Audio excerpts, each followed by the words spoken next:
Assalamualaikum warahmatullahi. Kali ni kami nak review technical sikit. Ada beberapa penambahbaikan yang kami rasa boleh dilakukan di masjid ini supaya mana bunyinya jelas di mana-mana saja. Okey, itu kriterianya. First sekali, speaker depan ni kalau perasan dia letak double macam ni. Sedikit kelemahan di sini adalah apabila dua-dua ni ke sini dan satu ke sini, dan di sana pun sama juga, satu ke sini dan satu lagi ke sini. Saya yakin dan percaya ini dibuat satu line ni, ini semua satu line, 100 watt line. Apabila jadi macam ni, kelemahan sedikit bila mana kita nak kuatkan kawasan ini, akan terjadi auto reflection untuk speaker yang mengarah ke dinding ni. Dan sebab daripada auto reflection, kita akan start ada artificial reverberation. Yang kedua, speaker ni speaker Bosch LBC series. Saya rasa dia punya coverage lebih kurang 120 degree macam tu. It will make more sense sekiranya dia letakkan ke tepi dan dia tiltkan masuk ke dalam to get the coverage. Okay, again we are talking about coverage and loudness area. Jelas itu. Okay, itu dah nice. Okay, bila kita pergi ke tengah sikit, okay, dia ada dua pillar di kiri dan kanan, yang mana dia ada satu speaker, again LBC series daripada Bosch, which is also a fine speaker.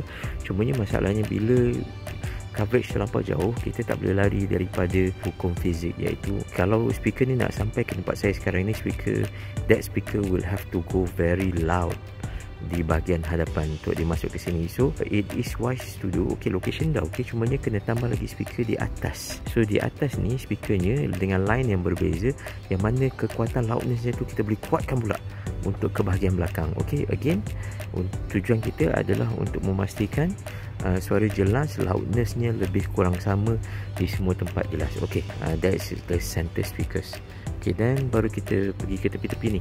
Tepi-tepi ni sekiranya prosesor kita ada masalah, pasal dia walaupun LBC series, dia yang kecil sikit tau. Karakter sound dia sedikit berbeza pada speaker LBC series yang ni. Ni yang jenis tebal sikit, yang ni yang jenis nipis sikit. Siapa yang pernah jumpa tu boleh tu. Okay, jadinya bila jadi macam tu, kena tune berbeza sikit. Dan di bahagian atas ni, they are using different type of speakers. Bolehlah kita panggil short throw. Cantiknya mungkin kalau dapat speaker yang sama long throw, pasal dekat belah lelaki ni mungkin sampai sini, belah perempuan mungkin sampai keluar tu. Kalau tengok dia pada atas ni lah, ni bahagian tingkat satu lah kan, mungkin dia sampai over limit daripada sini, dia sampai ke depan. So itulah dia sikit review technical sikit kepada semua. Moga-moga bermanfaat. Jangan lupa share dan like dan juga komen. Jumpa lagi akan datang. Assalamualaikum. Muazzin AV, ini masjid kami juga. Pilihlah Muazzin AV, jenama yang diyakini, sentiasa bersama Anda.